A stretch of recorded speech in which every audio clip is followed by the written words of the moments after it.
નમસ્કાર દર્શક મિત્રો, ધ બી અલેટ ન્યૂઝમાં આપનું હાર્દિક સ્વાગત છે। તો જોઈએ આજના મુખ્ય સમાચાર। ગ્રામસ્થ મંડળ તથા માધુરણ વડોદરા મહિલા મંડળના સંયુક્ત ઉપક્રમે શહેરના પાણીગેટ સ્થિત એકતા ભવન ખાતે હલ્દી કુમકુમનો કાર્યક્રમ યોજવામાં આવ્યો હતો।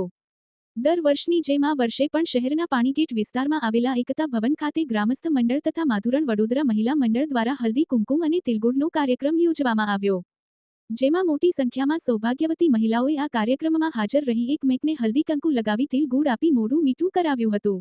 મહારાષ્ટ્રીયન મરાઠી પરિવારોમાં મકર સંક્રાંતિ પર્વના પછીના 15 દિવસોમાં એકમેકને તલ અને ગુડ એકત્ર કરી મોઢું મીઠું કરવાની સાથે સૌભાગ્યવતી બહેનો હલ્દી કંકુ લગાવી ભેટ આપે તેવી પરંપરા છે। આ જ પરંપરાને અનુસારતા આ ભવ્ય હલ્દી કંકુ તિલગુડ મહોત્સવનું આયોજન કરવામાં આવ્યું હતું। સૌભાગ્યવતી બહેનોને હલ્દી કંકુ લગાડી ભેટ આપવામાં આવી હતી।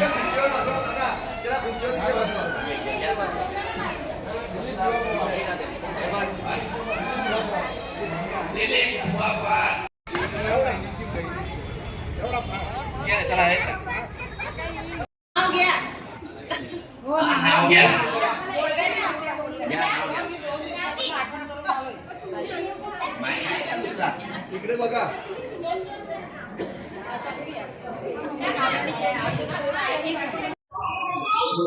आज रोज શું કાર્યક્રમ રાખવામાં આવ્યો છે અને ક્યાં રાખવામાં આવ્યો છે? આજે સમસ્ત માંગરોળ મંડળ સમાજથી હલ્દી કંકુનો કાર્યક્રમ પાણીગેટ એકતા ભવન ખાતે રાખવામાં આવ્યો હતો। શું મહત્વ છે આ હલ્દી કુમકુમ એના વિશે કઈ જાણકારી આપશો? સ્ત્રીના પોતાના સૌભાગ્યના પ્રતીક રૂપે દરેક સ્ત્રી હલ્દી કંકુનો ઉત્સવ ઉજવે છે। કેટલા સમયથી આ લગભગ 150 થી 200 વર્ષથી ઉજવવામાં આવે છે। તમારી સંસ્થા કેટલા વર્ષથી આ ઉજવી રહી છે?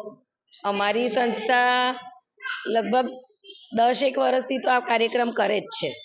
બીજું શું વિશેષ કરવામાં આવે? બીજું નાના બાળકોની રમતગમતની પ્રવૃત્તિઓ, સ્ત્રીઓની રમતગમતની પ્રવૃત્તિઓ પણ અમે થાય છે। સામાજિક કાર્યક્રમો, કોઈ આર્થિક પરિસ્થિતિ જ્યારે સંકટમાં આવે ત્યારે પણ મદદરૂપે અમે તત્પર હોઈએ છીએ। શું નામ તમારું? હિરલ સંતોષ લુસ્ત્રી।